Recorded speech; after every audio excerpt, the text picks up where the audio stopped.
My name is Marie and I'm a counselor at IvyWise. I see big changes in the way colleges admit students in the time that I've been working in admissions. I feel like, especially for a STEM school like MIT, the standards have gotten higher and higher. I wish that students took the time to pursue their interests rather than trying to fit a certain mold for the ideal candidate. And I think if more students did that, they would actually end up being a more ideal applicant at the end of that process. You know, by doing a lot of reading and research and networking, I think a lot of students, they're just trying to get through their day and they don't stop to think about why they're doing what they're doing, and they don't take the time to deeply explore things that interest them.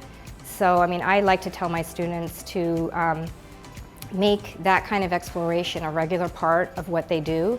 They might think of it as wasted time, but in fact it might be the most important thing that they do. Students can often be very focused on SAT scores and grades, and they don't understand that it's so much else that's involved in selective college admissions.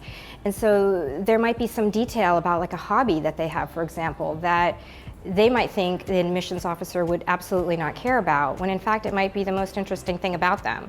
So I love sort of unearthing those kernels of little treasures that these students hold that they don't necessarily value, but that are really interesting and make them actually three-dimensional.